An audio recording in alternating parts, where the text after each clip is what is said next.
this, but I was told that I was not going to do so much of the framework of these cases that we're involved in, but rather that I was going to answer questions. It was a question and answer format. That's what I was told. Is that right? Yes. All right, so that would be easier for me because I've done these before. If you've seen any of them on TV, and some of I know, right, I see some faces, familiar faces. You've been to some of the other appearances that I've done, so you're kind of used to it. You know what the framework would be. So I'd rather escape that and try to be a little more creative and open the floor and wide open. I don't care what you ask. It could be even insulting questions. I don't mind them. You know, you grow thick-skinned in my business after a while, especially, you know, when you do litigation. So I'm used to that. So I don't mind asking if you ask challenging or tough questions for me. You know, I'm not running for president. So, maybe I should be with the crew that's out there now. All right. So is that okay? Is that the approach? So, all right. So here you know who I am. So here we go. Who wants to ask questions? And feel free. Let's go. Hi, my name is Patty. My first question is, Patty, you look familiar. no, I don't think we've met. No? I've Okay. seen you. You're a rock star, but you do not know me. Could you take us back to Burke and Spota and the Pius case? And does what happened then have anything to do with what's going on now? Pretty good question, right? And by the way, these are my assistants. They're very faithful. This is Nani and Lena. Hi. And they are a couple, and they do all the research for me nowadays and back up, and they're fantastic. So Lena is the spokesperson of the crew, and she'll be able to jump. Nani can jump in too, but Lena normally does jump in, and she tries to keep my boat straight because I get, you know, there's thousands and thousands of facts in this case that we've had to, you know, master over 14 years, and I've never seen a case like it. So you forget a fact here, you mix up a fact there. All right, you know that's going to happen. But she's good at keeping me on the straight and narrow. So to answer your question, it's an interesting question because I always considered it to be a non-starter in the years that I investigated the case, starting in December of 2011. And at that point, if you recall, there was a big change, a sea change in the administration of Suffolk County.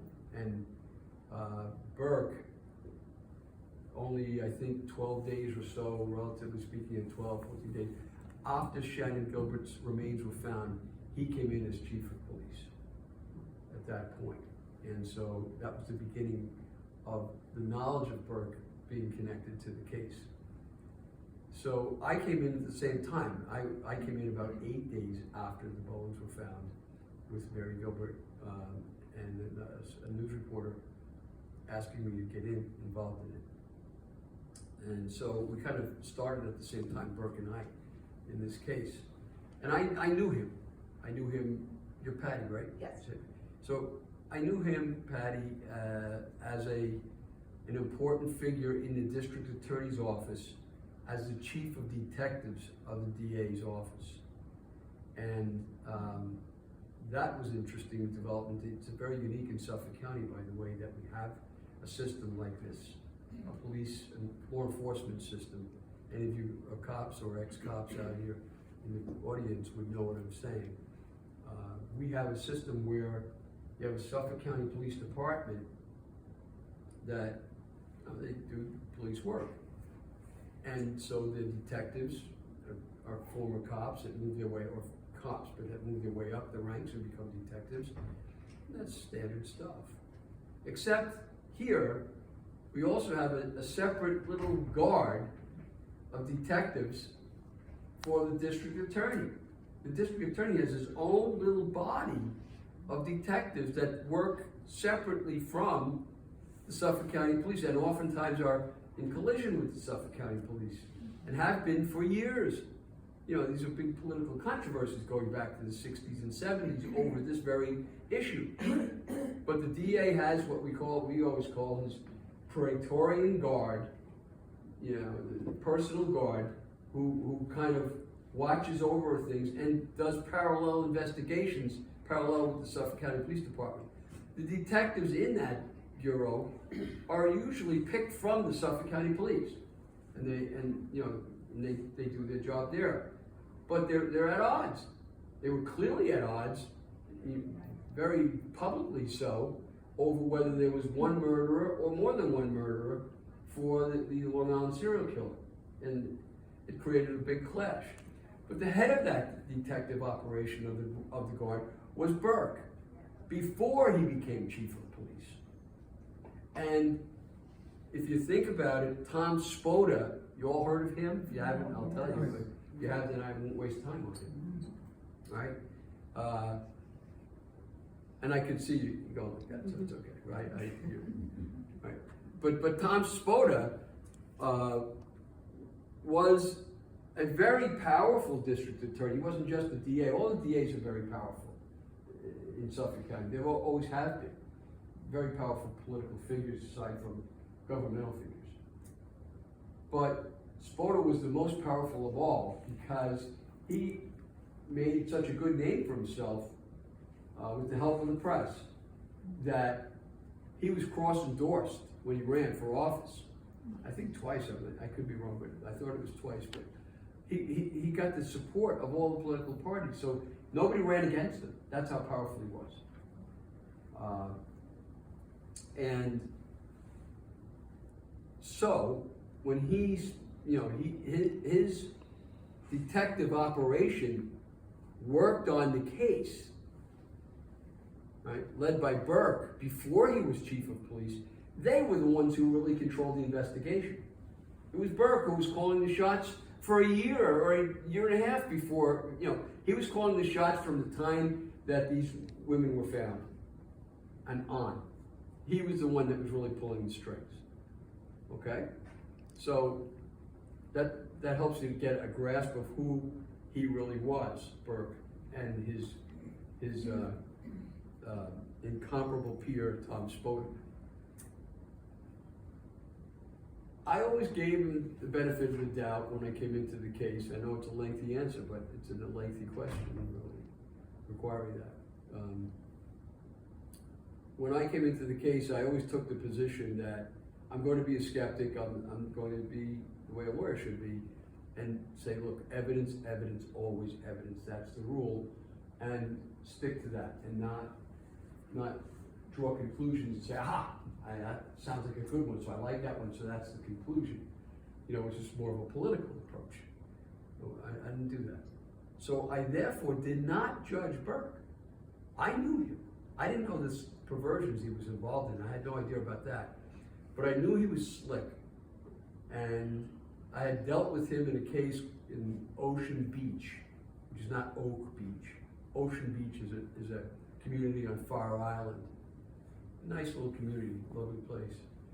And apparently you can only get there by, I think boat, and then you have to walk around and ride bicycles. And there was a scandal there years ago when the police department there beat up some guy from a bar, and he was drunk, he was crazy drunk, and they took him and they threw him in this, they had a teeny weeny little police department. It was like a little size of a, like an outhouse, a larger out, and they threw the guy into the wall. The clock came down on his head, and then they kicked him and punched him around. I don't know what caused it all, but his bladder was full of beer. And when they kicked him in his bladder, they burst the bladder and nearly killed him. So he had to be flown out by helicopter. It became a big scandal, and the cops were prosecuted. And one of those cops, who was a New York City police sergeant doing, night duty, as it were, enjoying, a second job, was my client in that scandal. It was a big public scandal. It was a big trial. Some of you may remember it. And I met Burke during that trial. because I was a lawyer for one guy, and for the sergeant, by the way, who was in it, and he was holding the door open when the other guys did the dirty work. I got him out of the case. I got him basically dismissed from the case before it went to trial by legwork, by motion work, litigation, and the like. And Burke was working in the background throughout that case against me. He didn't want me, and he was whispering to my client behind my back, "Get rid of him, get rid of that guy. You know what you're doing? He's wrong. You can't use him." It turned out I was the only one that was able to get my guy out without having to face a trial. So it went very well for me, and that police officer became my good friend for years later, and he still is. And he's given me some very valuable information on the Oak Beach case, the Gilgo Beach, Oak Beach case. Parenthetical point. But so I knew Burke, I knew what a sleaze he was right from the start. I said, why is this guy working against me? I don't know what I did to him. I never said a word to him. That's how I started to know him. But I suspended judgment. I don't do that anymore because the evidence we've gathered, we call modicum of evidence, it just piles up and piles up, is enough that you start to say, wait a minute, there's just too much here not to delve deeper and start to maybe not make judgment calls, but also not remain completely neutral and removed from the facts because they seem collateral. They're not collateral. Burke is at the essence of the problem in its case from the beginning. And the reason he is that is because he was a very corrupt man, morally corrupt. I suppose all corruption is moral, isn't it, if you think about it? But he was especially, in a heightened sense, morally corrupt because he had addictions to drugs, he had addictions to sex, perverse sex, all kinds of sex, that puts him in the mix in this case that deals with sex and drugs. Right? You can't deny that. So where did this guy come from? Which is Patty's real question, I guess. Well, he gets his start when he's 14 years old. Back in the late 70s, early 80s, in a case called John Pius. John Pius was this nice little boy, 12-year-old boy, who was pedaling his bicycle home from school, I think. And you may remember, it was a horrifying case, I remember it very well. And these kids ambushed him, kids in the neighborhood, and shoved rocks down his throat and killed him. Right? His mama was waiting for the kid to come home from school, and she had to go out. And Dad went out and they found the body. And Tom Spota was the prosecutor. He was the assistant district attorney who, at that time, young guy, ambitious guy, who prosecuted that case. And his key witness to the grand jury to indict these 4 other kids that were involved, and then ultimately at trial, was a young boy who knew the whole story up front very closely, and was a close friend of these 4 kids. He and his brother were close friends of these 4 kids, and it was James Burke. Okay, his brother went on to become a lieutenant in the New York City Police Department, and Burke went on to become the chief of police. But he was able to testify against the 4 kids in the case because they told him, this is according to Burke now when he testified, they told him what they had done. They admitted it, they were trying to conceal it. And he was able to say, well, they told me and I can tell you this is what happened. But when you go back and study that case, and I remember, it was such a horrifying case, most people remember it. The question always to me was, how would he know? Why would these kids confide in him about a murder that they committed, and why would they even commit the murder? Which is an interesting question.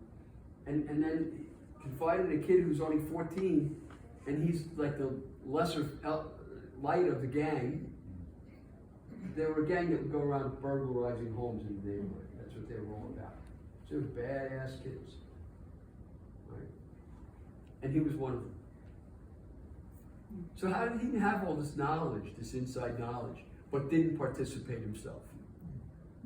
And Spota allowed that he didn't participate himself. He allowed that Burke was able to say that to the grand jury.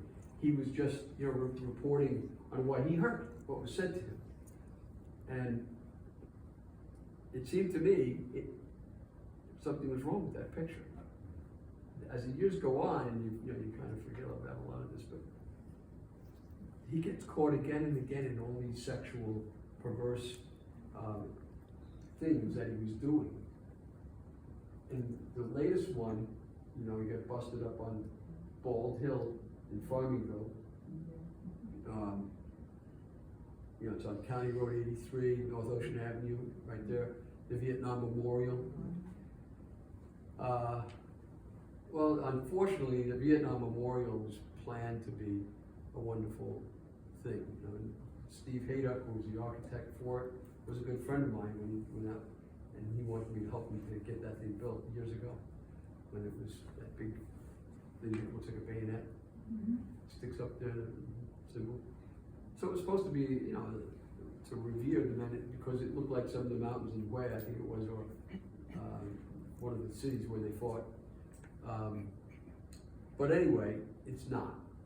It's a place where gay men go to hook up with other gay men who they don't know. Okay? And it has always been that. And it's been that for so many years that I've had several clients who came from there representing them in the hookups where they got busted by undercover guys. So it was notorious for that. And it was also notorious for getting busted. If you went there, there's a pretty good chance you were going to get arrested if you wanted to keep doing that up there. There's parking lots. And the game they would play is, if you understand, I have a lot of cases, so I get to know these dudes. Okay? I don't go there. I don't go there. You put your coffee cup up on the hood of on the head of your car, and that's a sign that I'm available. Okay, and so Burke, chief of police, busts that went down on at that place for years. I mean, we're talking a whole era of people getting busted up there for that, because there's a place right down the bottom of the hill. If you go down toward the expressway going south on the east side, which is called Expressions, I think, and it's a porno place, So they would meet sometimes in the porno place. The hookups would take place there, and then they go up on the hill and do their business. And Burke would know that. So what is he doing up on that hill? Recently, what was it, about a year ago? He gets busted. He's up there. He's got to know that he's taking a risk, that he's going to get arrested. And he's offering to give oral sex to the people that are pulling in their cars. Okay? So what's wrong with this guy? Not only is it, on its face disgusting, but also, the thought came to me is, why is he going there when he knows the risk is that high and who he is? Right? And in fact, if you think I'm off on, there's something wrong, there's something awry here with that whole thing, when he confronts like a park ranger or something, an undercover park ranger, and God knows, what in God's name are those guys doing in that business? It amazes me. I get it when the undercover cops do, but the rangers, they deal with dogs and, I don't, it's bizarre. But anyway, so that's even bizarre. But what is he doing there, right? What's he doing there when he knows he's going to get busted? And what does he say to the ranger? Do you know who I am?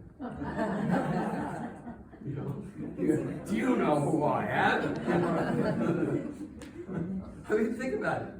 Right? There's something wrong with that picture, no? Yeah. Right? So there's gotta be more to it, is my point. There's gotta be, this guy enjoys risk, extreme risk. He was busted in Brooklyn by the New York City Police Department when he was chief of police, or I could think of chief of detectives rather, the DA's office, and they let him go because of who he was. But he liked the risk, he enjoyed the risk. His favorite girlfriend was a woman named Loretta Rickenbacker. And Loretta was an African-American girl that he met on Albany Avenue. And if you know the Suffolk County terrain for crime, Albany Avenue is infamous. It's over in Amityville, and I've had many clients, I've had murder clients come out of there.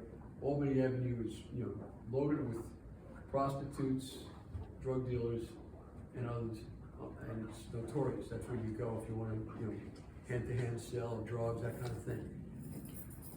So that's where she was, and he was a narc. He was a narcotics officer working that district, that area, from his precinct when he meets her. And he meets her because he sees her bending over, and he gets turned on by that. He takes her, basically takes her forcibly, because he's a cop. You do what the cop says, or else. And he takes her to the backseat of his car, and he commits oral sex on her the first time he meets her. And I know this firsthand, because Loretta Rickenbacker became my client. So I heard it from her. Right?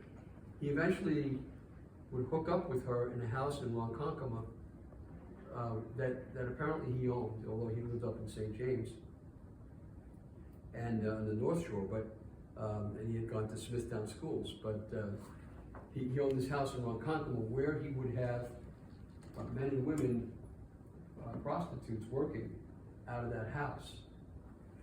And I know that firsthand from another source who was a police officer who actually hooked up with Burke's girlfriend, his white girlfriend, in that house years before, and there's a record of that. And I interviewed that police officer, who remains anonymous, and he confirmed everything that I'm telling you about that house. There were male and female prostitutes, good-looking people, by the way. They were not, the really broken down ones. They were pretty upscale people. She would go there, Loretta, and they would smoke crack together, and then Burke would dress up as a girl. Okay, he would wear, silk underwear, bras, and all that. And Loretta, she told me he was kind of a passive. He wasn't. You expect if Burke, everybody thought he was the killer, right? So there was a lot of strangulation involved, violence. He wasn't violent. He was the passive. He wanted to be passive. He liked to be girly, and she confirmed that. I had sex workers from other states call me, 2 others, who also spent the night with Burke at the Waiting Room Motel, and they confirmed that's what he did with them too. So that pretty clear that happened. And so now you start to put this together, and I still was saying, no, that's his perversion. He's just into that, so he's a fool. But once I realized, now he's up on the hill soliciting a man for this under those risk circumstances. There's more to this guy in his involvement with sex, and therefore potentially with the girls who were dead. Okay. He did have a violent streak. He liked strangulation. That's a way you enhance sex, if you cut off the airwave. And so that's a risky thing to do. And that's what he would do. So does that help you? I think there's more involved here.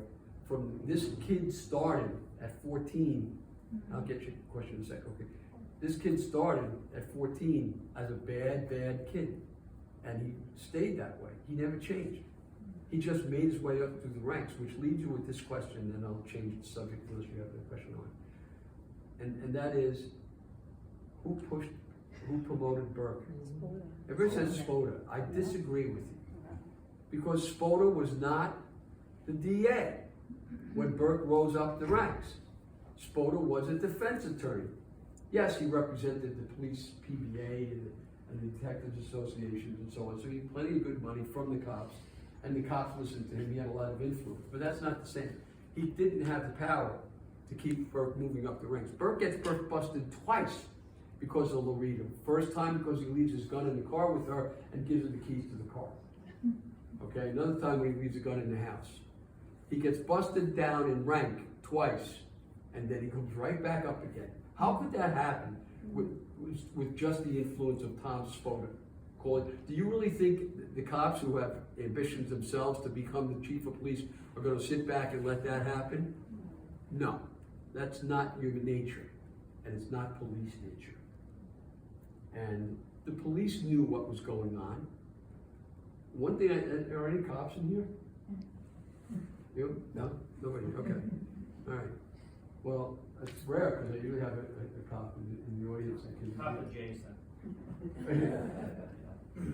So you get it. I mean, yeah. So cops, what's true about cops? They notice things. The whole raison d'etre on earth is to notice things, right? You go to the deli, you look around because you're looking for chips and Cheetos or whatever. Cop goes in and he checks it out first. They look, they notice things. You don't think they noticed when Burke would show up at police affairs, dinners that they would have, they always have those, award dinners and things like that. And he'd dress Loretta up and bring her as his girlfriend. White Burke, black Loretta. The cops didn't notice that. The cops didn't notice when he would bring his white girlfriend after he brought his black girlfriend. And that they didn't say, ooh, something's on here, Right? I mean, be honest. They noticed. And yet he climbed the ranks. Unopposed. Why? Because it has to be that's in the ranks of the police department, and as you move up the ranks, lieutenants, captains, and so on, commanders, you go up, they had to be corrupt themselves. John. Question, please. At the time I that you... skipped over his Oh, question. I'm sorry. Go No, ahead. I was just gonna point out that, James Burke, while he had these sexual perversions with the choking, he did still come across as violent by beating up that kid who Christopher found Lowe. his bag, and if he really did have some sort of involvement in the case when he was a kid. He did seem to True. be violent. Yeah, there's a violent streak there, no question, yeah. He had this soft, squishy way about him, but he was very, in fact, you're right, because I have a report from, not in writing, actually, I think it is in writing from Bill Mahoney, detective that worked with me. But there was a meeting of detectives at the police headquarters at one point, and they were looking at snuff films. Those are extremely violent. Girls get murdered in those films. And they're horrifying, and having sex and they're getting murdered. They were looking at these pictures, and Burke was giggling and carrying on, so much so that this detective that spoke to my detective walked out in disgust at Burke. So he had, why would you be, it's violent stuff, and he's laughing about it, it's Yeah, great. it just seemed very... Something's up there, right? So, but you were gonna say. Yes, thank you, John. You mentioned about the people around him in terms of the other police officers and ranking officials. And correct me if I'm wrong, but I'm thinking back to that time it was Richard Dormer, who has since passed away, it was Stuart Cameron. Do you think that they were possibly compromised and he knew? Otherwise, how could he have been advanced again and again? Or promoted, I don't know who promoted him. I can't say I know those men, I don't really know them. So I don't know, but what I'm saying is it's unreasonable to believe that he could climb those ranks to the head of the 5th largest suburban police force in the country, the highest paid in the country. He could rise to that power, and nobody helped him within the police department. That can't be true. And so who helped him, I don't know, but somebody ought to look at that, going back. It's all so buried in time. Time is the great enemy in this case. You know, it has always been. It covers over everything. And, you know, they're waiting for me to move on, you know. I'm getting up there. So eventually I'll disappear and things will be covered and they'll keep covering. Time is on their side. But the corruption is real. The corruption was there.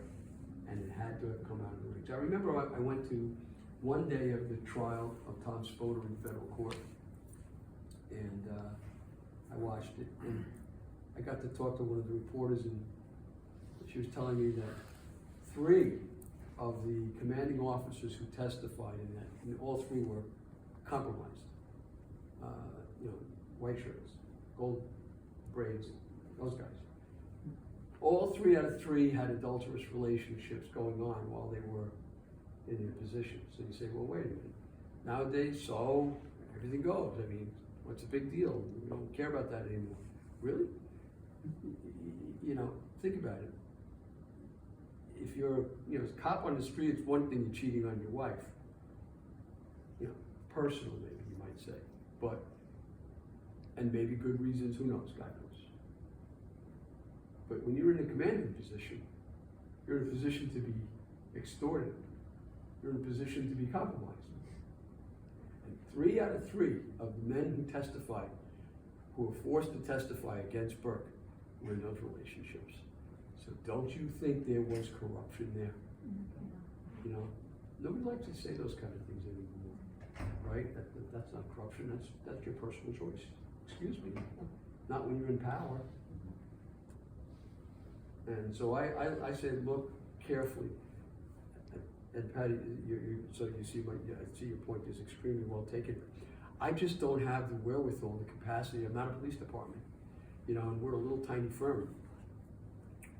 I don't have the capacity to do that research. People come in and see me, they call me, they give me information, like the cop I told you about, who was actually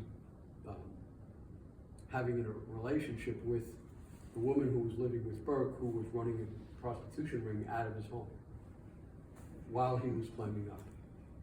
In those days with beepers, you had the beeper, that's how you would punch in your number, and that's how they would hook up at this house in Ronkonkoma. So there's plenty of information if somebody really wants to use it and go after that, but it's getting old, you know, and the witnesses are dying and disappearing. The reader is dead. She died last December. So, anyway, all right, questions? I rambled on too long. Yeah. Wasn't there a connection with Steve Malone with him?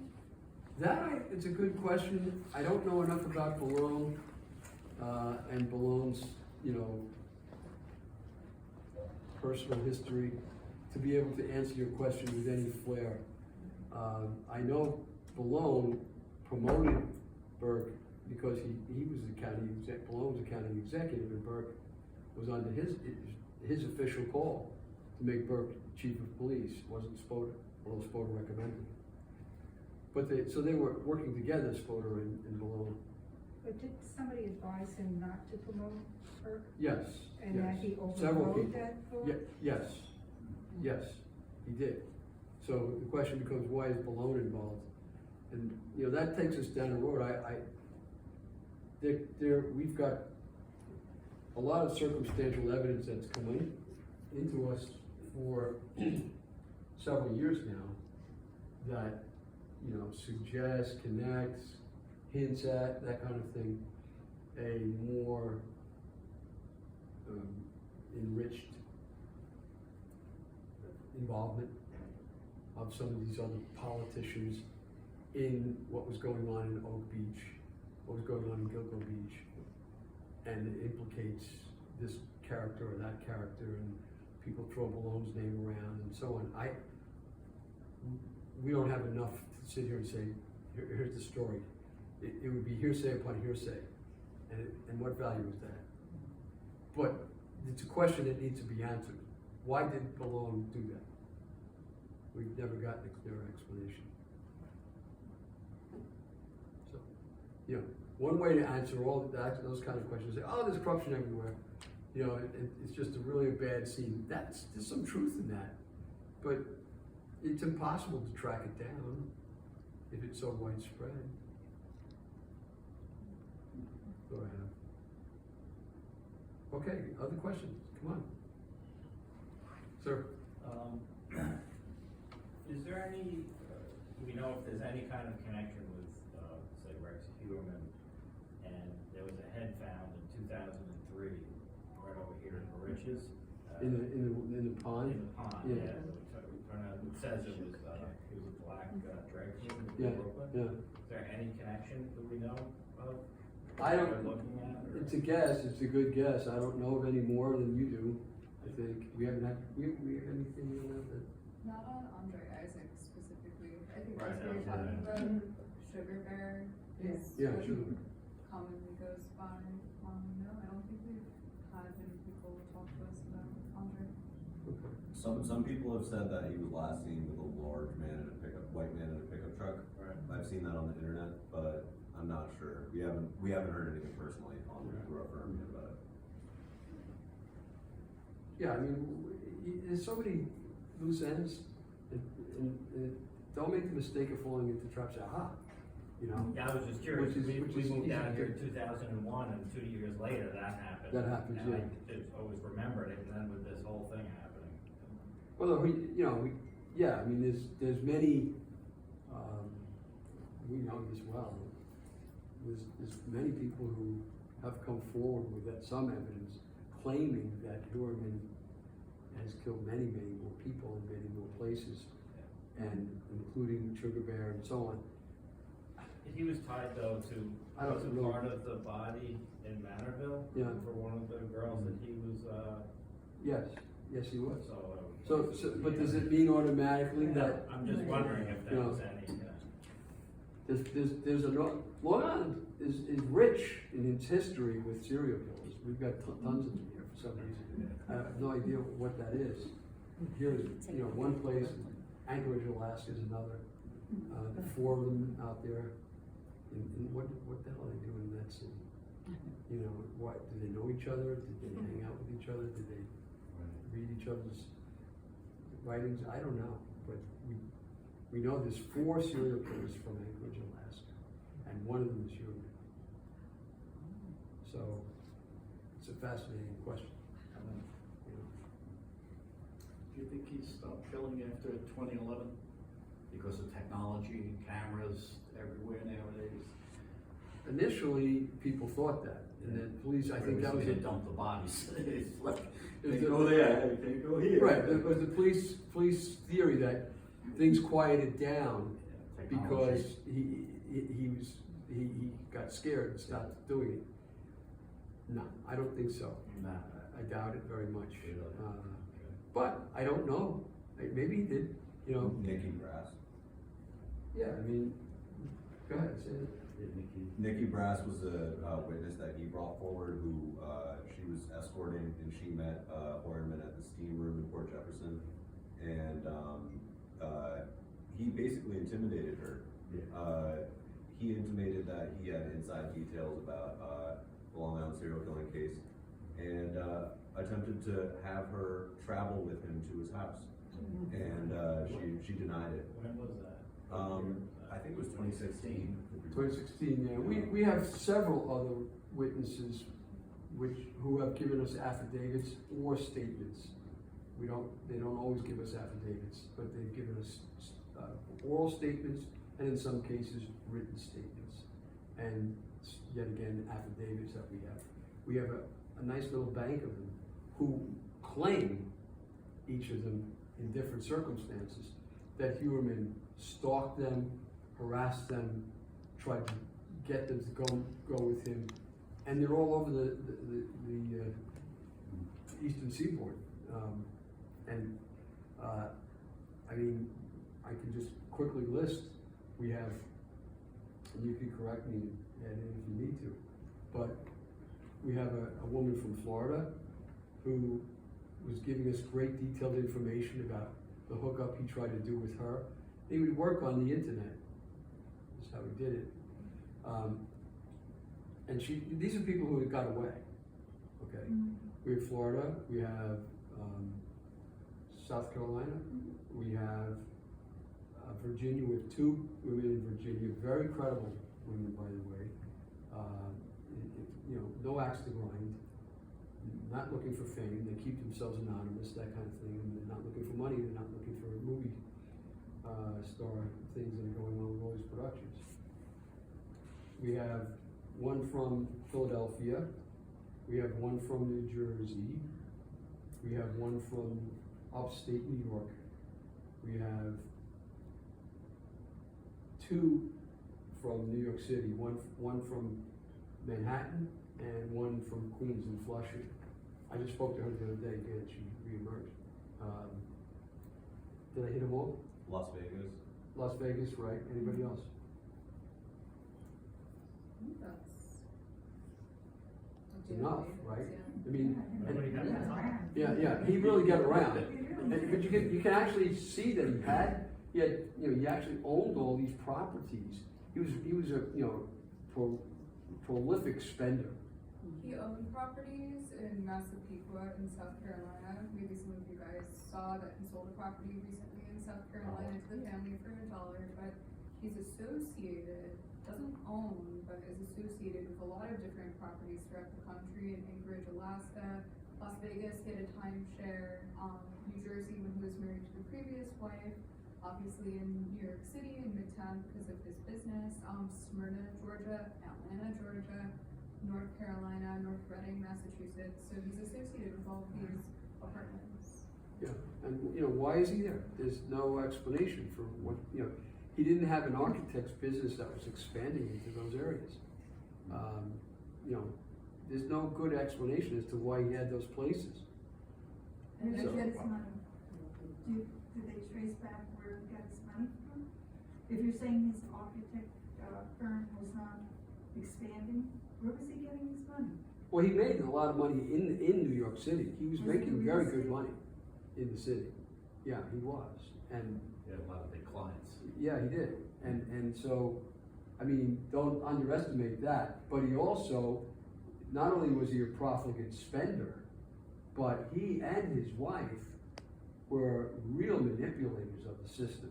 Really, the worst kind of people. He has a huge income tax lien of what, $250,000 or more, on his real estate. His wife does as well. They stiff people wherever they could, in paying their bills.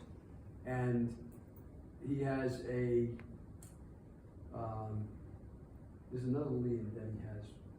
There are personal injury lawsuits. Oh, yes, and he what he does is, he goes out, fakes car accidents, and then sues. There's three, 2 or 3.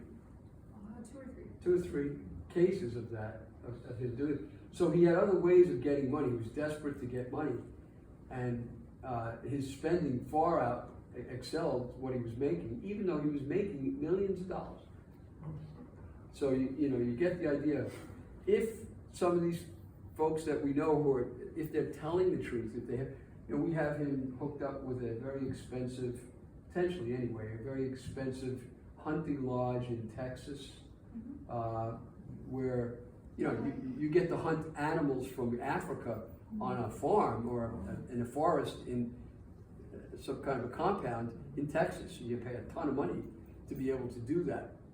And he would do things like that. It cost him fortunes to do that. So, I mean, why is he in Anchorage, Alaska? He had hunting permits there in Anchorage, and the brother has a landline registered in Anchorage as well. Joanna Elrup, also Elrup's sister, she has a pharmacy license in Anchorage, so the whole family is associated with that area. And that's verifiable by public licenses that are available to inspect. So the family, we took terrible criticism when we revealed what we knew about Åsa Ellerup and her daughter, and more particularly about the daughter, having those horrifying pictures that she was looking at on the internet, you know, really vicious porn and, you know, terrible, chopping up bodies, cannibalism, looking at those kinds of things. And we could only find one or two pictures that the daughter had actually sent to others over the internet, because she had washed out, she had cleaned, she had purified her site, so all her pictures that she was herself producing were pretty much missing. You know, because she was an artist, she made pictures herself. So, but what we did find, we took a big hit from, because what we did is we attacked the symbolic alleged victim of Heuermann. Oh, his family was a victim of him, said the mainline media, and led by the district attorney himself, saying, oh, they're not connected. Rex lived a double life, and the family knew nothing about it. And he's explicitly said that more than once, and he's dead wrong. And I think we proved it already, but we took a hit, and you know, the media doesn't like us as much anymore. They don't want to come. They don't want to come when, if we call them, but I don't call them. I don't care about that. It's too bad. We have the evidence. There was the evidence, and so then that kind of died down for a while. That evidence issue, until we located the sister, who lives 5 minutes away from Heuermann in Massapequa Park. And when a reporter from, I think, Fox knocked on her door right after the Heuermann thing exploded, and found her and knocked on the door, and she said, oh, I don't know anything about this. It's the first I'm hearing about it. I didn't know. And it was impossible to say that. And that's what she said. And then I thought, well, let's take a look at this. And they did their good research, and we found that the sister was deeply involved in witchcraft, deeply involved in looking at or reading books about and getting involved in pictures of or representations of human sacrifice. And then she is getting properties in the same states that Rex had, and more than one state. Yeah, That's Alaska true. and Arizona, and New York, of course. Is that Rex's sister or her Case's sister? It's Åsa Ellerup's sister. They're they're originally from Iceland, Yes. although they grew up here. The sister ran for Congress in the Democratic Party line back a few years ago. And that's an interesting fact, because somebody mentioned Malone, and there are other people involved in politics who we think are involved in some way, in some connection with this case. And here's this woman who was involved in politics back then. For example, Gus Collette, you all heard that name? If you haven't, Gus Collette was the guy who, when she knocks on his door at 5 o'clock in the morning, and she's standing at his door, and he answers the door, and he answers the door in a very rough, very angry, hostile way to a woman he described to the police as a 14-year-old girl. You have a 14-year-old girl knocking on your door at 5 o'clock in the morning. Do you say to her, nasty things, don't get yourself hurt?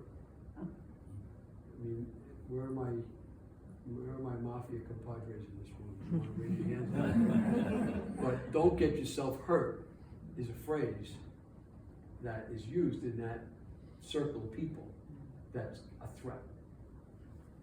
Okay? Don't get yourself hurt. That's what he confronted her with, Coletti did, when she came to his door. And if you listen to the tape carefully enough, and I can't tell you how many, I've probably listened to that tape several hundred times. The 23-minute 911 call tape. that Shannon made, or that the police made, when she called. And you hear her when she gets to that door, Coletti knock, and you hear her say, in, you know, sort of a scared way, she says, "You. It's you." She knew who she met there. It was either Coletti she knew, or somebody who was there with Coletti. And it's Coletti who was a Democratic leader of, I think of his zone leader or something, in his section of that neck of the woods, which is right across from Massapequa Park, where we was running for Congress. So there's a good chance they knew each other. He came from Massapequa Park too. And Coletti, yeah, go ahead. Yeah, he lived in Massapequa Park for many years, not very far from the apartment home. So we're chock full of this information, right? That's why we said, look, we'll leave this open to questions. There's plenty more than that, but you can see there's a lot more, all being ignored by the police department at this point. You can say, well, they're working behind the scenes. Okay, they might be. I always thought that. I always gave them the benefit of the doubt. I like cops. I'm not an anti-cop guy. You know, I represent cops. I've cross-examined cops, but I like them. You know, most of them are good people, right? But even saying that, I mean, so I always gave them the benefit of the doubt. Oh, they're looking into it. Right? They know stuff we don't know, which is probably true. But knowing what I now know, from all this accumulation of evidence, it's pretty hard to say that they were really looking into a lot of what I'm talking about. They weren't, and they're not. They apparently didn't know about, for example, the daughter's pictures. Would they have made that statement so readily that the family didn't know what was going on in that house? with Tierney himself, Ray Tierney, admitting what I had said, and everybody said, "Oh, Ray is saying it again," you know. That I had a witness who told us that he was having prostitutes in his house, he was having sex workers in his house, in a number of hundreds, and they were there in the daytime, and they were sometimes in couples, so he would do threesomes, and this was going on while the children were in the house and while the wife was in the house. And in one instance, the wife ran out of the house, if you believe the witness I had, and confronted the girls, the sex workers, as they were getting into their taxi, saying, "Somebody stole my iron." Somebody stole my iron. And they had to get out, they had to look take open the seats and show that the iron wasn't there. And this person who's giving me this information was one of the girls, she claimed, right? So I revealed that. And, how did it there? Now Tierney himself is saying that in his investigation, Heuermann, he used the phrase hundreds of sex workers. Heuermann was involved with hundreds of sex workers. Hundreds. Excuse me, but on Long Island. So where did they go? To his house. Where else? How could his wife not know? How could the children not know? It's just absurd to make that conclusion. And now we're finding more and more and more evidence that what we found is consistent with, they knew damn well what was going on. Remember, the hairs are found of the mother and the daughter on what, two of the bodies? More bodies than Rex's hairs are found on, are the daughter's and the mother's hairs. And so the DA says, well, that's because it's transference. You shed 100 hairs a day, it goes on your clothing, and it goes on. But what's interesting is two of the hairs are found, each one, on this outer skull of Costello, was it? Or Maureen Brady Barnes, I forget which one. Yeah, I forget, we have to look at our notes. But on one, the hairs were found on the outer part of the skull. So, it's kind of odd that would be. Was there some physical contact between them and the bodies? It's possible, isn't it? Why would we ignore that as a possibility? Why would we reject that and say, oh no, You know, and by the way, D.A. Tierney was a good guy. I mean, he's, you know, a friend of mine, and I even supported him in his campaign to run for DA. I thought he was a great guy. He says that when looking at these hairs, that they're transference hairs, they just fell off, and they're just not evidence of anything else. How could you say that? How could you say that without knowing that's true? How would you know that's true? It makes no sense. Why would you? When cops are in the business of being skeptics, right? Evidence, always evidence. How could they make a conclusion like that out of that the scant little evidence that they had? Something's wrong with that picture. And I don't think Greg Tierney's a liar, but I do think he's getting his information from the people who work for him. And those people, some of them are even some of the same people who work with Burke. So there's a tradition there. And that tradition remains to this moment. Because I can tell you that once again, we made a renewed effort to acquire the police records of the investigation of Shannon Gilbert. Why? Because when several years ago, I sought the records and we filed a FOIL to get them. We were denied. We sued the police department and we lost on the FOIL because the police department had a detective sergeant, Portella, who said in writing under oath that the police were engaging in an open, active, ongoing investigation of criminal investigation of Shannon Gilbert. So therefore we wouldn't be entitled to those records because they're active. And he was saying that at the same time that the police commissioners and the chief of police, Dominic Verone, had said she drowned when they didn't even find the body yet, and they concluded that she drowned. And then later on, when they did find the body and they didn't do the diatome test that would tell you whether she drowned, they never did it. They then changed their story and said, well, she died of some natural causes, but they didn't know what they were. How would they know that? They didn't know what the causes were. How would they possibly know that? You know, don't call me a radical who's out there finding, you know, like Jim Garrison in the Kennedy story, right? I'm not Jim Garrison. You know, I'm just an ordinary guy that says, this doesn't make any sense. Maybe that's what Garrison was for, you know. But, you know, I'm looking at this and saying, how could this be? That the police can keep saying that she died of natural causes when they don't know that. So we went after the records years ago and said, well, if they're saying that she died of an accident, it's not a homicide. If it's not a homicide, it's civil records. They're not criminal records anymore. We're entitled to them. We were denied because they said, no, it's subject to an ongoing active investigation and criminal investigation.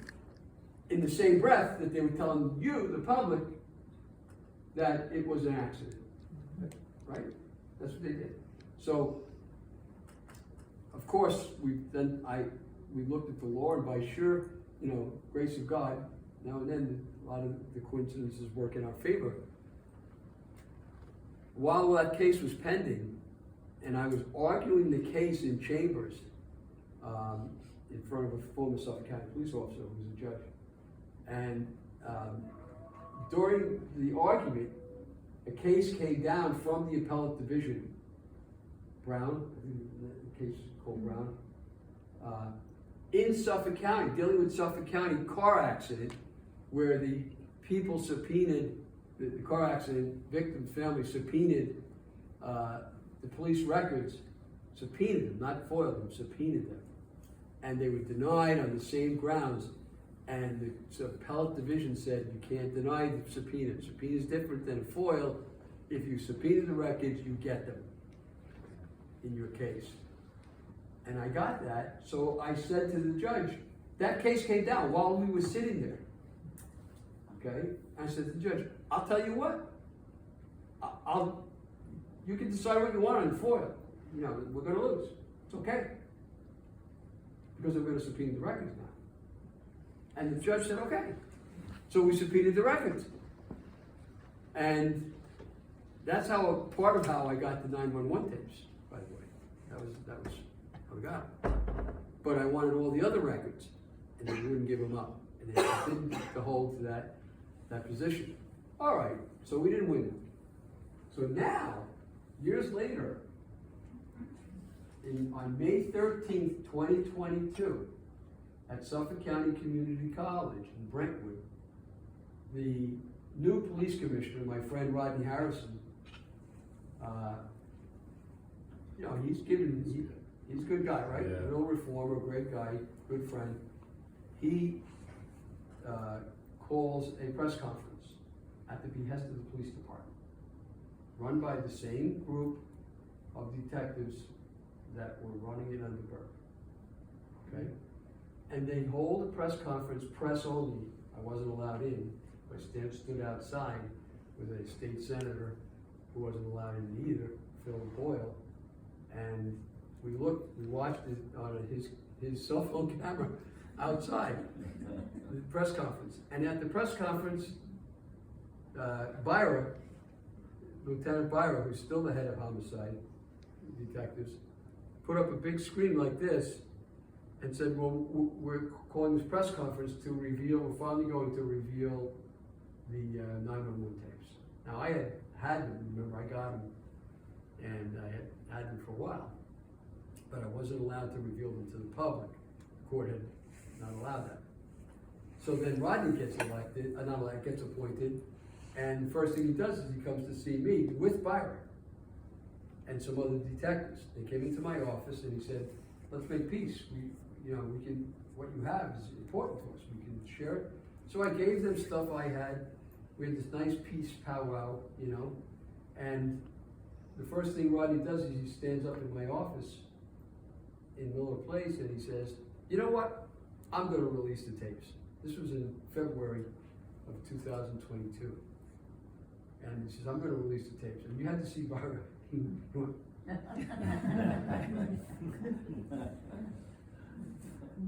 And it's okay, you know.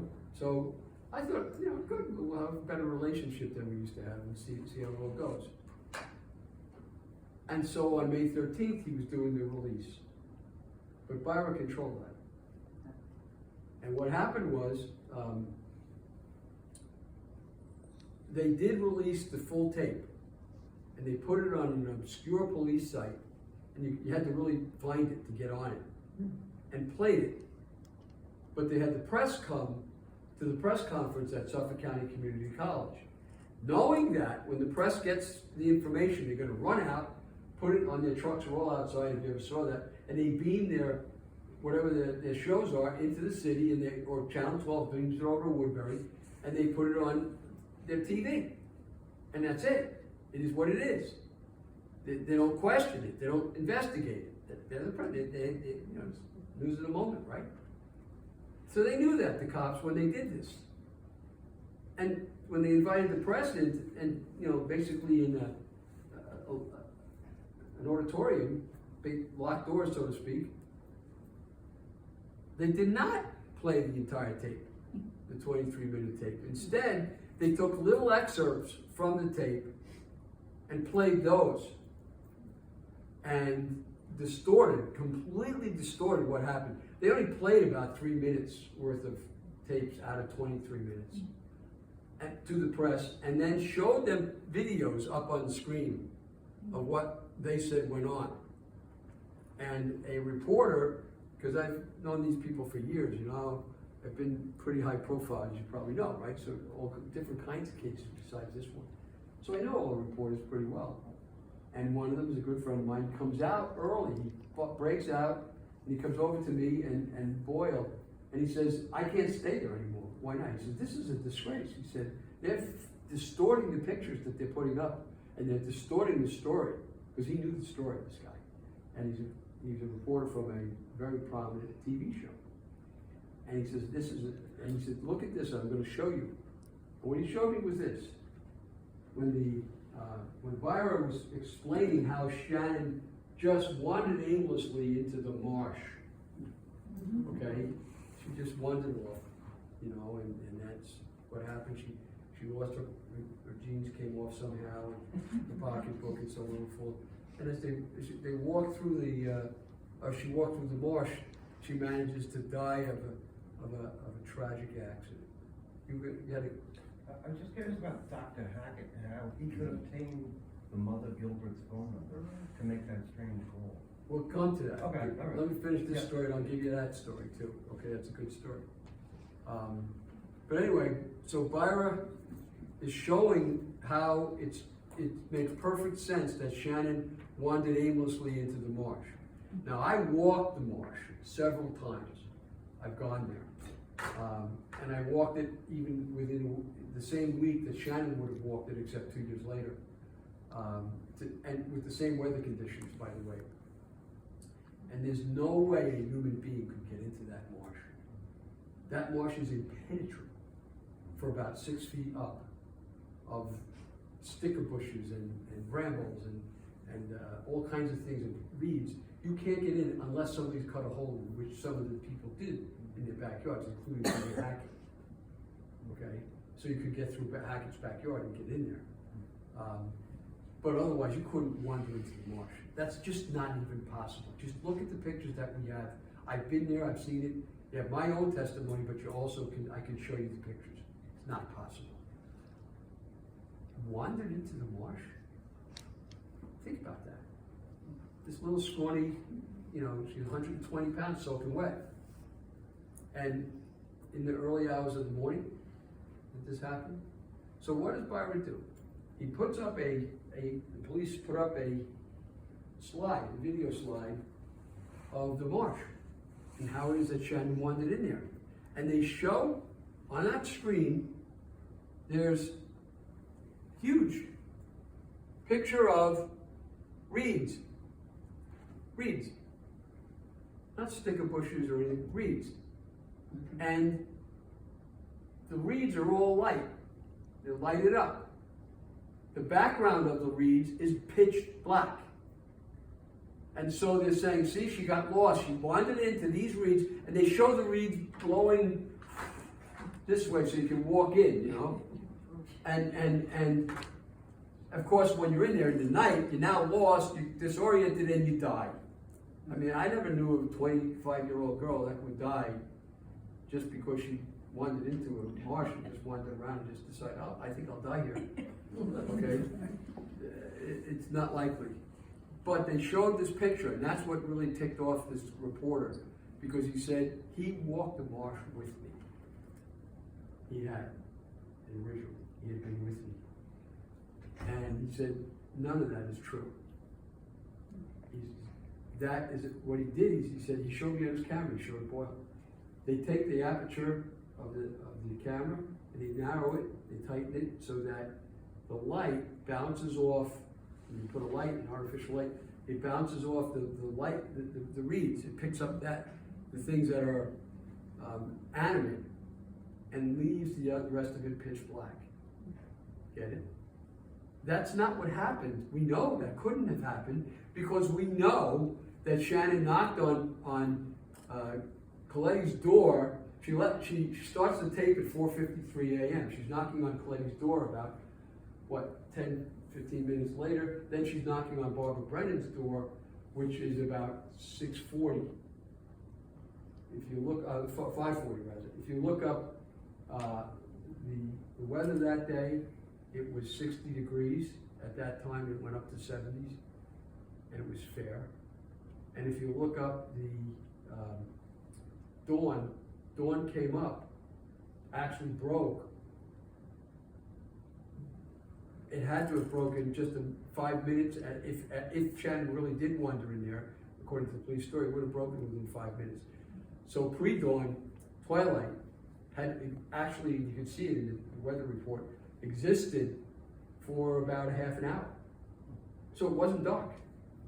I went in at the same time and walked it. It wasn't dark.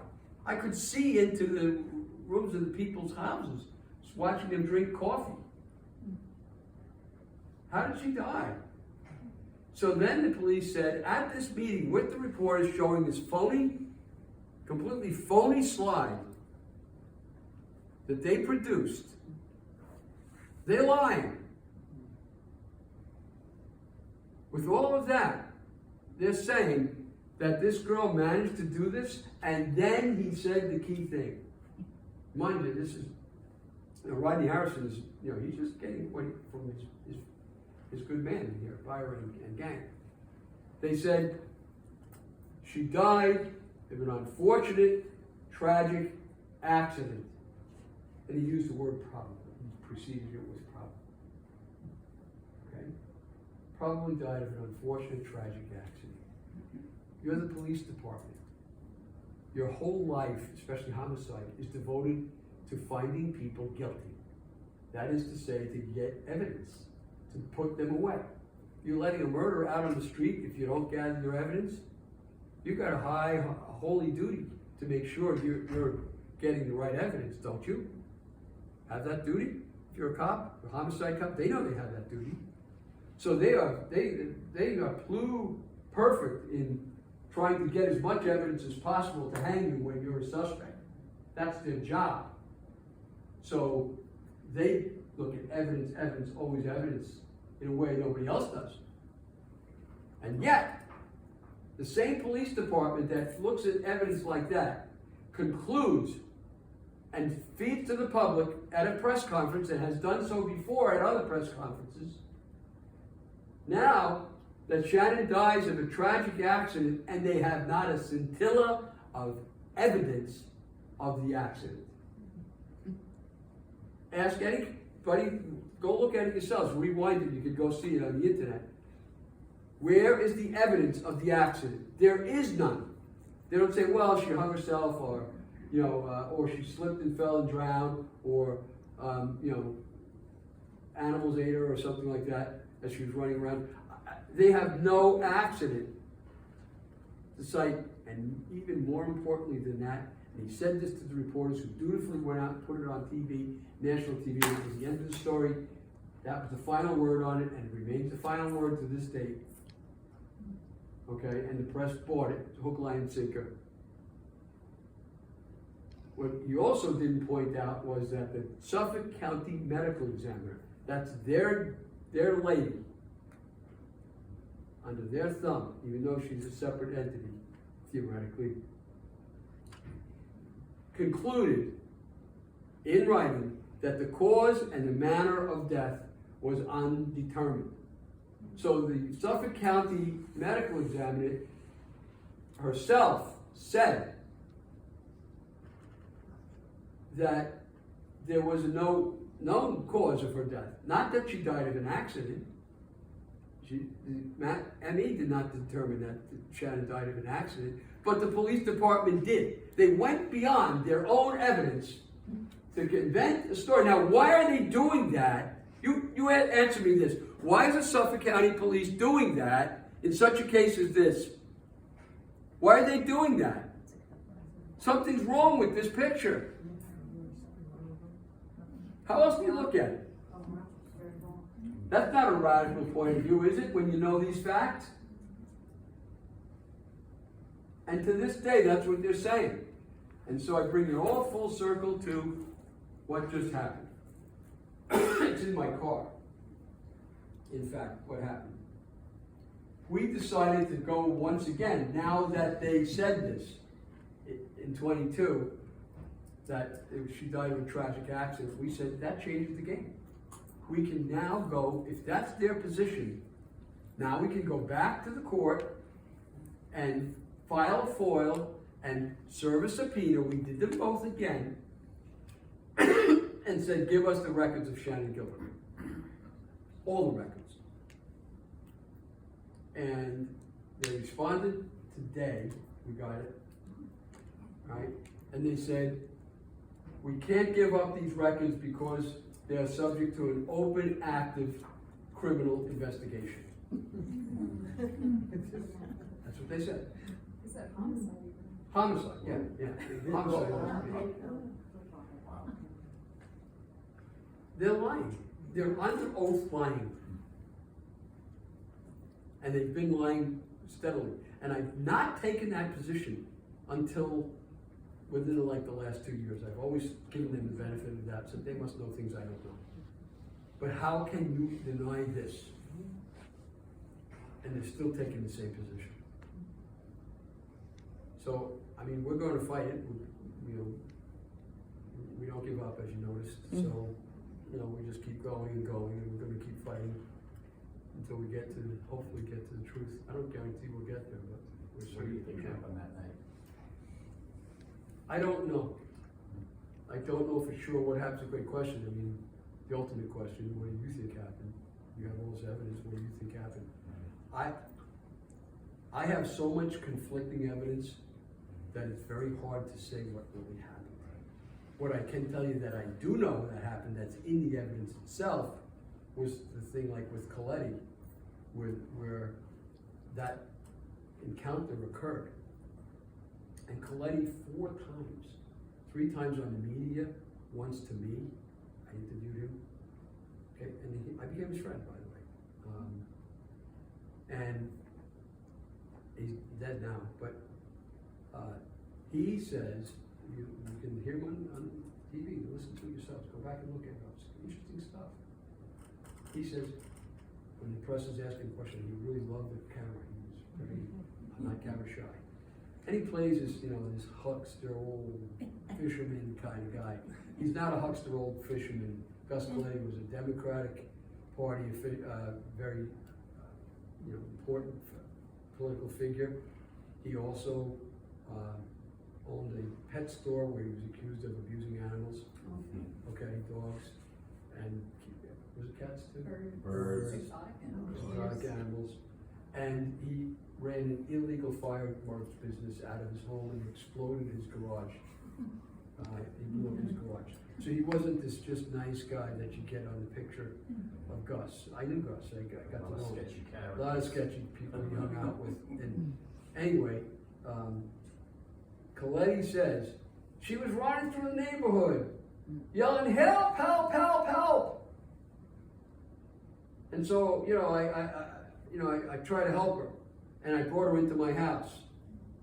And then when I went to call 911, she bolted, she ran away. So the police say, aha, there you go, there's proof of her irrational behavior. You can see why she wandered into the marsh. She was off, maybe on drugs. By the way, no drugs. They had hair, and no drugs were found in her hair samples. Anyway, back to Coletti. Listen to the tape yourself. Tell me where you ever hear her use the word help once, where she ever cried out at all. Once she ran, she was completely silent, and silent until she, except one time she goes, ah, like that, that's it. And then she gets to Coletti's house and says, it's you. That's the only thing that happened. The rest of it Coletti invented. Why? Why was he lying? But he was. Are he and Brewer friends? Were they friends? We don't know. We don't know. But they certainly knew each other in the same community. Coletti was the president of the association. And Brewer had troubles with the association because he wasn't paying his dues. So, we know all this. Coletti was best friends with Hackett, right? Yes, Coletti and Hackett were like that. In fact, when the reporter from there's a reporter from a New Jersey, Bergen County newspaper, I forgot the name of it, it'll come to me. I know you're looking at him saying, I know him, we're his age, so we forget things too, right? Star Ledger. The reporter for the Star Ledger, that might be Hudson County, I'm not sure, but anyway, confronted Coletti about Hackett, because Hackett had now been exposed for making the infamous phone calls to Mary Gilbert. And he said, ask me anything you want, but don't ask me to give up my friends.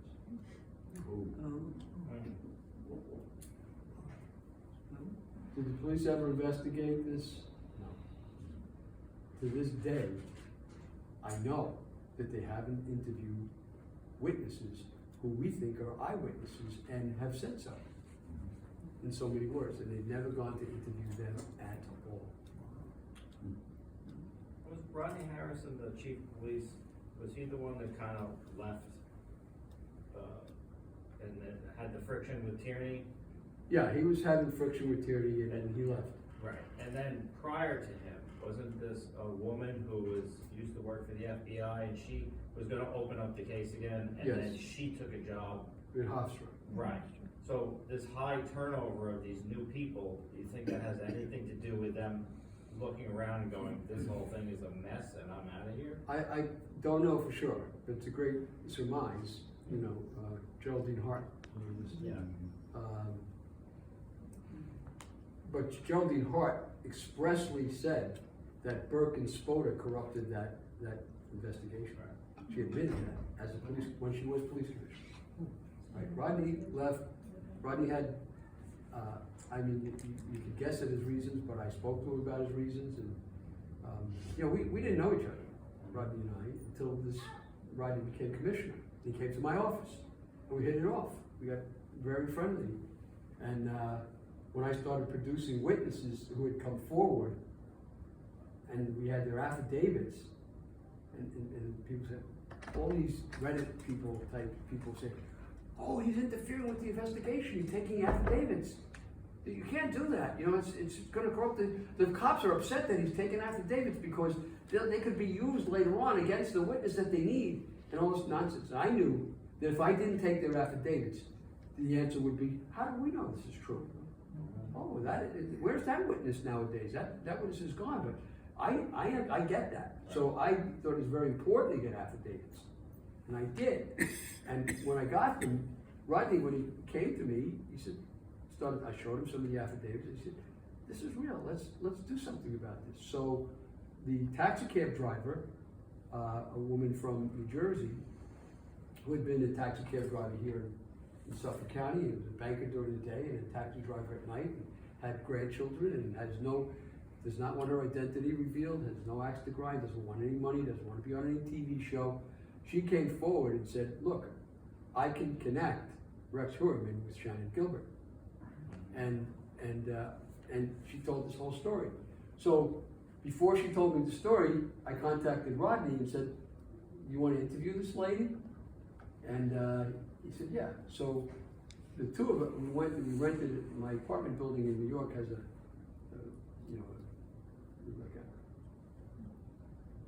what would you call it? Conference room? Yeah, like a conference room for everybody up on the top floor. And so you can rent it cheaply, like $300, $400.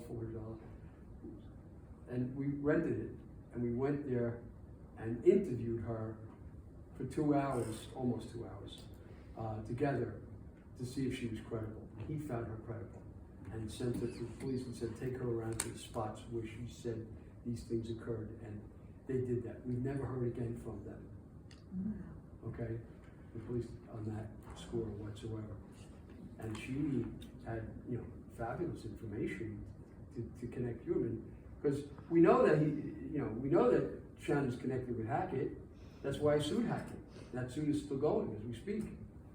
But, you know, we couldn't connect it with Heuermann until this woman came forward. And there were some indirect, sort of vague connections that we thought maybe there were, but we couldn't prove anything. But if you believe this woman, Shannon's at the Sable Motor Lodge on Sunrise Highway. She's in a room, she calls the cops, doesn't call cops, she calls a taxi driver to come and get her, which is what a sex worker would do. They don't call cops. So when Shannon calls 911, there's a damn good reason why that happened. And it's not because she's hallucinating. Listen to the tape yourself and you'll see that right away. I know I digress a lot here because I'm fitting a lot in the, how much time do we have left? Oh, 30 minutes. 30 minutes, okay. So we have a little more time. But, if you listen to that tape, start with this assumption. You don't know where she had been before she makes the call. The assumption of the police department was that she was inside Joe Brewer's house, because that's where the hookup takes place with Brewer, allegedly, and she suddenly decides that those men, Brewer and her driver Pack, are trying to kill her. So that doesn't make any sense. Therefore, she must have been irrational, she must have been on drugs, and she must have wandered off. That's their whole proposition. Unless you start to think and say, wait a minute, how do we know she was in that house when she made that call? She was in the house at some point. She might have made the call as she walked in or stood there for a few minutes, but she wasn't partying with Brewer when that call took place. But she could have been outside and came in as a refuge, because we know she left. If you believe Pack, if you believe Brewer, she left for 15 minutes or so to go to CVS to buy playing cards and, cream, lubricant. Okay? Sex workers, when they're going to work, they bring that stuff with them. They don't go at 2 o'clock, 3 o'clock in the morning to CVS to buy it. That's just complete nonsense. All right? So that story's not true. But she did apparently leave. At least there's phone activity right around the time that she said to have left. Was she outside coming in? If you think she was outside and someone or a group of people were chasing her, stalking her, then it makes perfect sense that she comes in and the first thing she says is what? Someone is after me. And she repeats it, 3 times? That makes perfect sense. Somebody was after her, and that chased her in the house from wherever she was. And then if you listen to the rest of the tape, it all makes perfect sense. Makes more sense than the other explanations. Indeed, it's rational. John, what about the fact that the Hudson County DA at the time in New Jersey had that open case against Joseph Ruiz? And you think about Occam's razor, what's the most logical explanation? If I were Joseph Ruiz and I knew that Shannon Gilbert was cooperating with the DA, I would do it personally, but I would want her dead. Yeah, it's you're right, but not quite that right. Neither were we. But I can tell you a little bit about that, and I know you saw it on the podcast that was done. One of these two. I'd like to know. We found this other evidence dealing with how Shannon started out that night, and it always bothered me. I never followed it up, and I only had limited resources. I have to run this law practice. I have a baby. I have a 19-year-old baby. My daughter, and I have a life, and I've got to run a very intense litigation practice that I run, and I don't have a lot of time, so I have to extraordinary use of time to get all this stuff over the years. So I can't always follow up everything. I got to pick and choose what I can look at. So I didn't really follow up looking at the Ruiz connection and all of that until along came my fine investigators here who helped me. And we, they are employed by me, they work for me. But we were able to dig up some really fascinating stuff that can matter. I know I digress from the point I was making before, but you asked the question. And what we learned was that we knew that Shannon had been arrested in New Jersey and had been for prostitution. And we were told, and I'm not sure which cop told me this, but it came to me that once she got busted in a ring in New Jersey of just prostitution, basic stuff, she turned her interest away from Jersey and started to work the Manhattan circuit and the Long Island circuit. And I had another witness who knew her, who met her, and amazing coincidences I won't tell you now, and said that Shannon was trying to break into the rich man's market here on Long Island, out on the East End.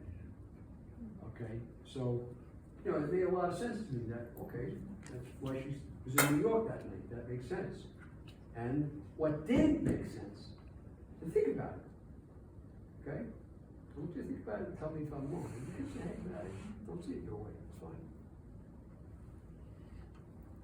does a girl go in an SUV with her driver 50 some odd miles out into a remote place called Oak Beach that she's never been to before after 12 a.m. on May 1st, 2010, after 12 a.m. to take that trip all the way out there for $300, and the driver gets 50 out of that. Does that make sense to you? If you ask cops, someone will go, yes, it does, I know hookers. They talk like that, and so on. Yeah, they do that. And maybe they do, maybe I'm getting it wrong, I don't know. But what we do know, and I've interviewed, I can't tell you how many girls who've worked in the business and have become friendly with me and give me information. So I pull a little rank and say, I know some of this stuff, you know. Sex workers don't go out without being paid first. It just doesn't happen, okay? In the rarest cases anyway, would that happen. And, excuse me, sex workers don't go 55 miles for $300 when they're pretty, you know, sought after sex workers. They're not just, you know, really down on their luck, willing to take whatever they can get and scrape up. And that was not Shannon by any stretch of the imagination. They don't do that. And we also know that when you pay, if Brewer's original story that it was $300 was true, we know that when you're a sex worker and the man finishes what he's doing, right, he ejaculates, it's over. If it took 15 minutes, if it took 30 minutes, it's over. You get up to an hour for your money, but it's over. That's the standard. You got what you paid for, that's it. She stayed 3 hours for $300. 3 hours? 3 hours is an extraordinary amount of time. Why was she there for 3 hours?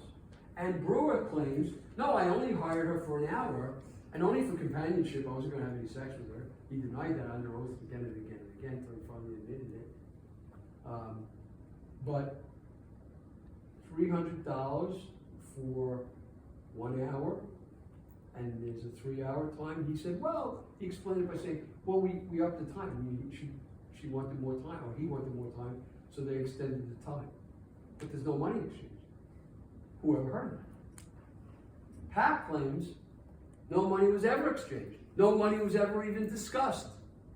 This guy is a dyed-in-the-wool driver of sex workers who works for the agencies, as they are called. They are sex trafficking organizations. They're so highly organized that they use credit cards. Right? And you mean to say that this was all done for $300? No way. But I could never figure out more than that, so I just kind of that's all the evidence I had.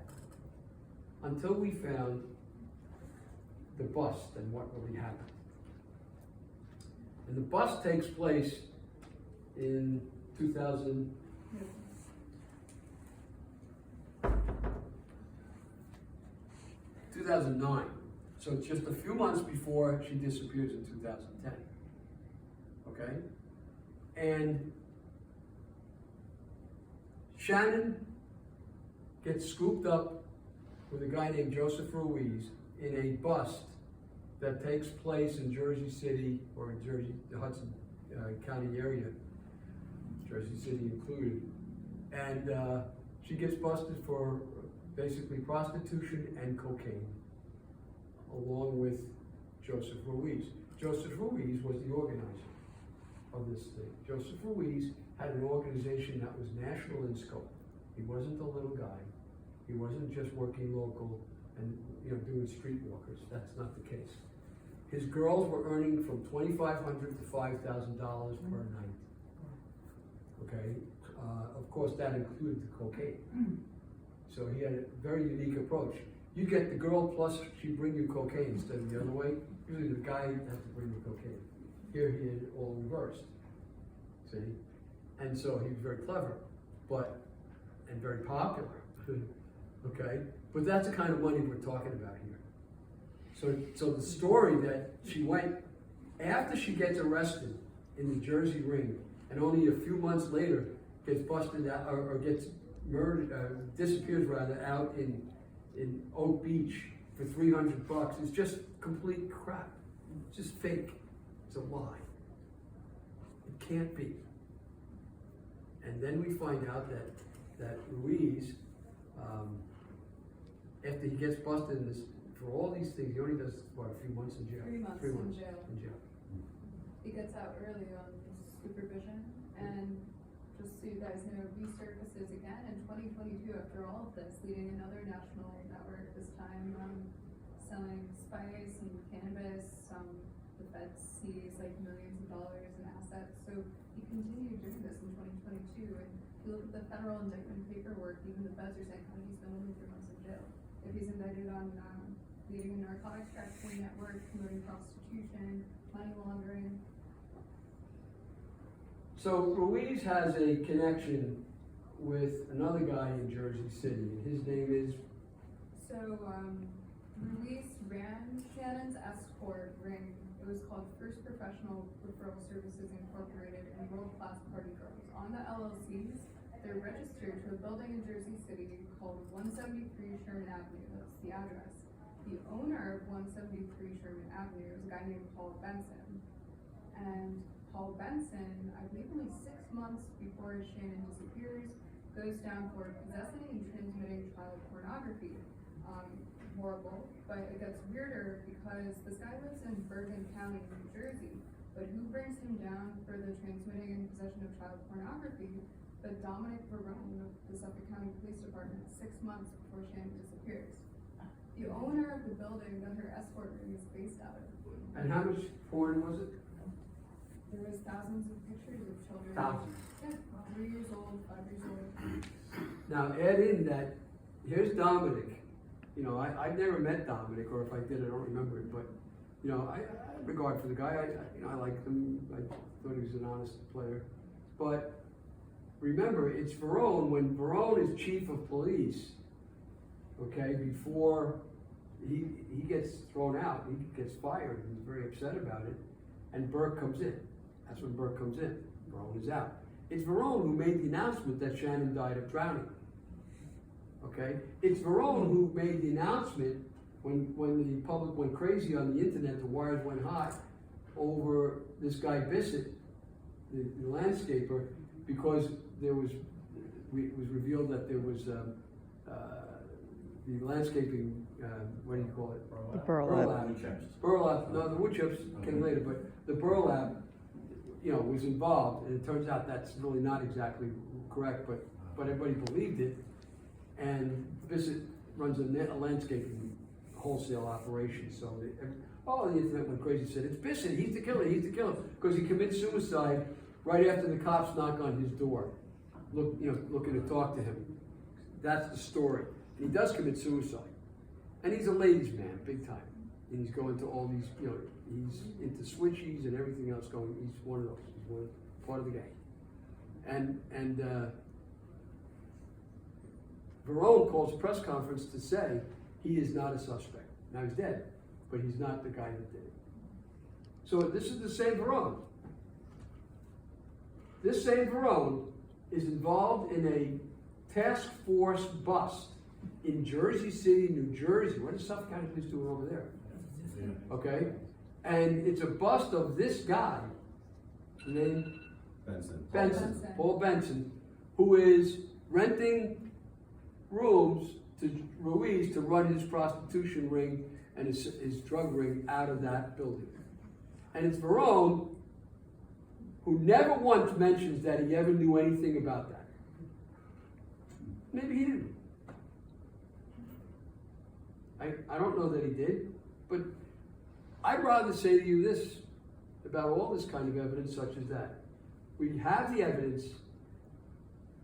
We don't want to say this is how it happened until we are absolutely certain, and we're not. And we want to give it to you because we don't trust them, so we do trust you and say, there's no better source of knowledge and capacity than the public. And we say that that's our position. We're not doing this so I can get, what do I get, a badge? We in man hours time, in my firm we're now getting ready to go to our 14th year on this.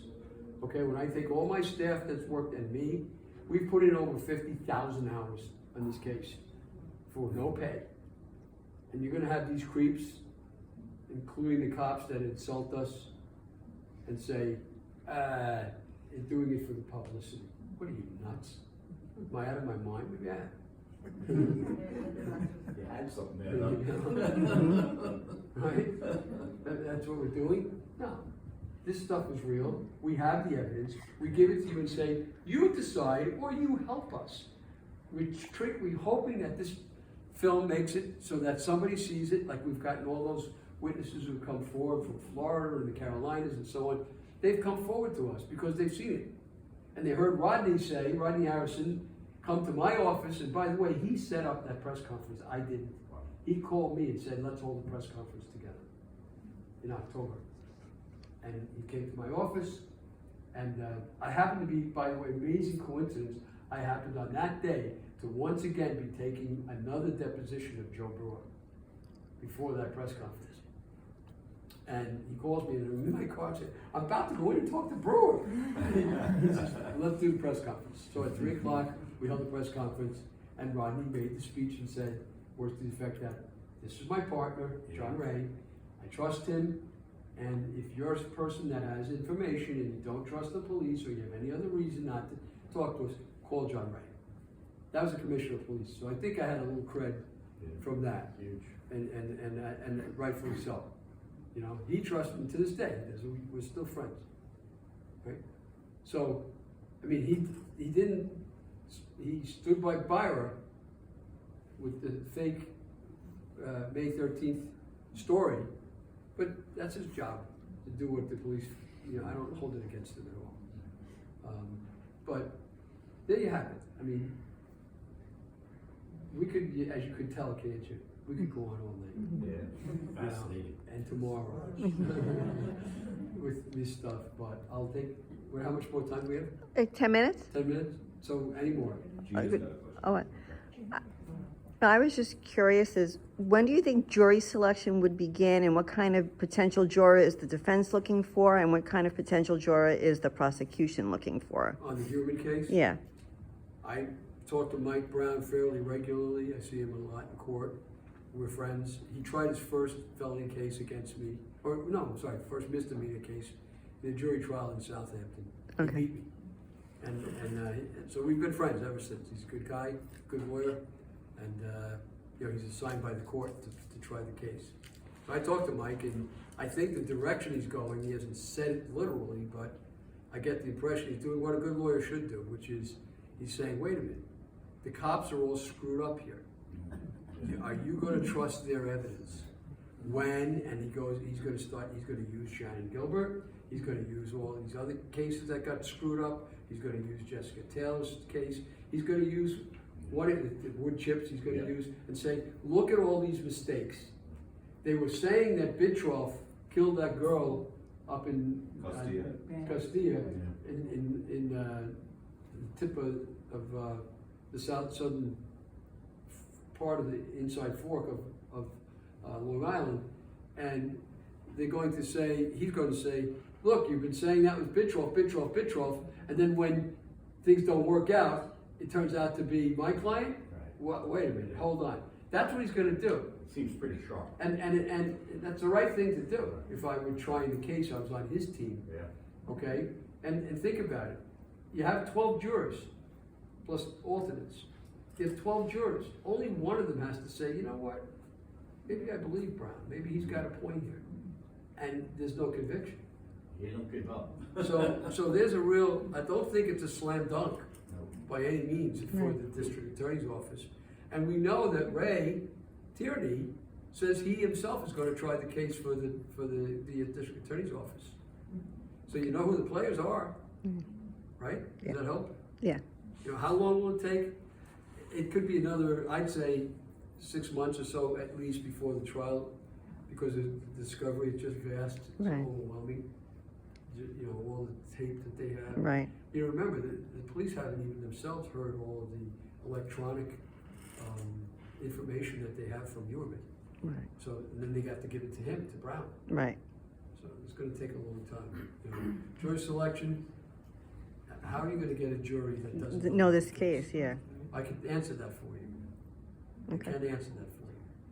Okay? You are very smart people, and that's why you're here. All right? And so you think, well, I know about it, it's on TV, everybody knows about it. I talk to my friends, they know about it. But then stop and ask yourself, how much do they know about it? And I can give you a quick example, and I've tried this before, it worked, so I didn't make this up. I teach at Suffolk County Community College 1 night a week since 1984. And I do it because I want to do what I'm doing here. I do it for students to become interested in the law, to really give them a flavor for the truth about the law. And so I do only one course. I don't even know what they pay me. I have no idea, because it comes in. But that's what I do, okay? So I have a class of 25, 26 students who are all, for the most part, you get a few middle-aged people in there sprinkled in, but for the most part, they're kids, young people, anywhere from 18 to about 30. And I am not exaggerating to you. I asked the question, how many of you heard of the Long Island serial killer case? Only about half of them did. Okay? And didn't know much about it at all. And I said to them, how many of you heard of the Hunter Biden scandal? Only one student out of 26 heard of it. Did not know who Hunter Biden was. So there's your answer for the jury. Okay. You understand? Yes. You could get a jury that could be favorable if you were on the defense. Okay. Just an observation I make. I don't know if you agree with that. John, is Vincent Stefan still alive? Because that to me was the first red flag when he wrote that letter. Yes, he is. Yes. He is alive. Yeah. He offered to meet me and have coffee with me to discuss it, because he said he wasn't wrong about what was on the tape. Vincent Stefan wasn't wrong. Vincent Stefan was telling falsehoods, outright falsehoods. I'll stand by that in public. His letter tells outright falsehoods. And Detective Byra admitted it to me. So. It's all right. Come on in. Oh, it's all right. I understand that. Just so interesting. Who had a question? So, John, do you know if Dave Schauer, he was the witness who saw Heuermann and get in the truck. Do you know if the police, before they made it public, who Rex Heuermann was, did they show him any type of like a lineup or picture and say, you know, here's 20 people? I don't know, but I don't think so. I mean, remember, they let the what was it, avalanche. They ignored that evidence. How could you ignore that key evidence? Same cops, they ignored that evidence. Didn't even bother with it. They were sitting right there in front of them. And I'm sure the defense will say, well, we say heroin, you know, how can we, trust his judgment? But I'm just curious whether. Because, how can it? Because the cops deal with heroin addicts every day and prostitutes every day, and they take their evidence, because when people commit crimes, when they're involved in the criminal underworld, they commit it with other criminals, and very often the only evidence they have is weak because it's other criminals. Right. And they still prosecute. Why wouldn't they? What's the problem there? That would be my answer. A little too forceful maybe, but.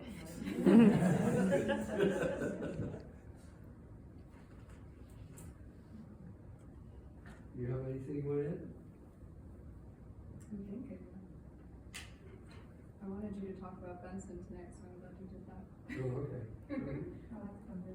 Yeah, because I had gotten the two busts mixed up. I had that, it was the federal case that Shannon got busted in, but because I forgot. So I said that, and then all these people say, oh, you didn't look at this, I'm making up stories again. And it's just that we get the two cases mixed, but they're in proximity of each other, within months of each other, that they go down to both cases, so. So you wanted me to clear that up, I guess, right? No, I was saying I'm glad that you talked about that tonight, because I don't think anybody really knows about the Paul Benson detail. Yeah. So the thing about that detail, by the way, is that, here's child porn, prostitution, drugs, all coming out of the same building with these two characters and Shannon Gilbert. And by the way, we think Shannon Gilbert was still under indictment when she died. She was. Right? So, she's a target. She's a target. Could it be, and I put it out there, it's a guess, I don't know it's true, I'm not saying it's true, but I think you have to think about it. Could it be that a variety of different people needed Shannon to disappear, and they got together? Could it be in the porn industry and the sex industry, which is vast? You can tell that, can't you, from just the way I'm talking? It's vast, multi-billion-dollar business. All right. Could it be that Shannon was stalked on May 1st, 2010, because somebody paid a lot of money to have her come out there and participate in some kind of a party? Remember what she says when she says words to the effect, I don't have the words exact, but I never did it before, I'll never do it again. Okay? So the police are interpreting that as, doing some drug, because we talk about doing drugs, but it could be something else she's taught, could be. Could there be a group of people who are involved in the same thing Rex is involved in and his family, cults? Hunters. And hunters who are hunting her. The guy in Anchorage who was a hunter, his name was Hanson, he would take the women and he would release them into the wilderness, and then he would hunt them down and kill them. That's what possibly Rex Heuermann was doing. I don't say he was, I don't know, but it's a possibility. And remember, he's out in Anchorage. He's a 5-minute drive or so away from where this other guy lives. He's within reach anyway. So at the same time, so we know that Heuermann was in Anchorage based on the dates of the hunting permits, 2010 to 2014. During that time period, he lives a 10-minute drive from 2 different serial killers. One guy, a guy named Brian Stephen Smith, who was recently indicted and had a trial in Alaska for killing 2 different Native American women who were sex workers. He made snuff films with them, so that's something Heuermann's interested in. And at the same time that Heuermann and the Elric family are around 10 minutes away from this guy, Brian Stephen Smith, at the same time, they are also about 5 minutes away from Israel Keys, at the same time that he's in Anchorage, Alaska. And Israel Keys, too, preyed upon women who were in the sex industry. So does that help you a little bit to give it what could have happened to Shannon that night? We point out something else which we don't know whether it's a real connection or just another one of the numerous coincidences that are in this case at a scale I've never seen in my life. Shannon Gilbert is in Manhattan on May 1st and supposedly waiting for Tris, waiting for John to call, and nobody calls. So they take what they can get, which is Brewer at midnight. Brewer at midnight. What is May 1st? Walpurgis night. The night of the witches. That's the night that the witches all celebrate as their night. They put bonfires up, they do all this. Walpurgis night is May 1st. At midnight, she gets that call and she goes out to Suffolk County. This is going on when they're having that downtown film festival, Tribeca Film Festival, when she could have made plenty of money in Manhattan if she wanted to. Thought, I say, well, come on, it's far-fetched. What's far-fetched? All I know is that when the police break into the Heuermann's home the second time with their warrant, and the only one home is the daughter, the 26 or 27-year-old daughter, who has all those pictures that we talked about, right? On the kitchen table is a book which was written originally, or photographs were taken by a detective from California, back in the 1920s or 30s.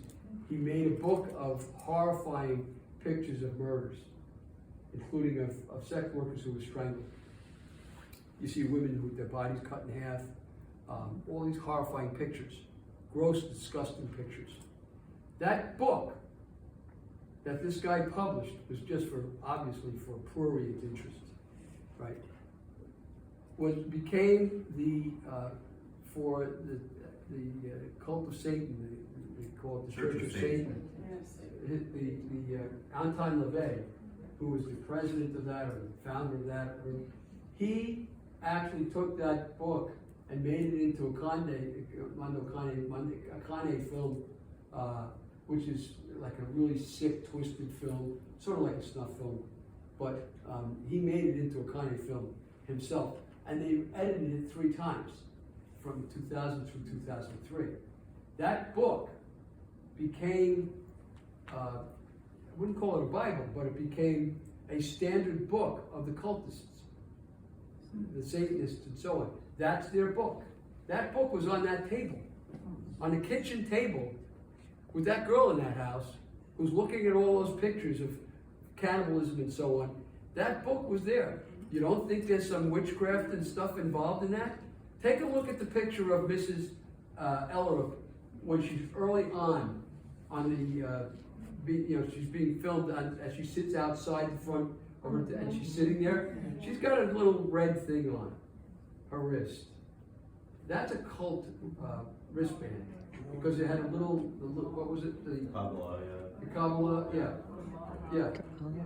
She's into it. They're into cults. They can deny it and laugh at us all they want. The evidence is there. Somebody should be looking at that evidence. Could Shannon have been subject to a cult that night? I don't know that she was. I don't. And it could be just a coincidence.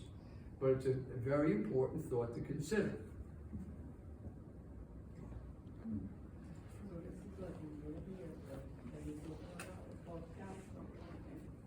What's that? Did you say you saw it? Is that like a movie, a documentary, something like that we see about the case? Oh, there's plenty of these things on the internet. Oh yeah, we can't even count the number of things that have been made about it. And a lot of them are pretty inaccurate, or they have details that are inaccurate. Like when they film us, and then they report it, they get a lot of the facts mixed up. And then we get accused of saying, oh, we told falsehoods. We're not trying to pull falsehoods. So, anyway, are we done? Yeah. All right. Thank you. All right, well, thank you.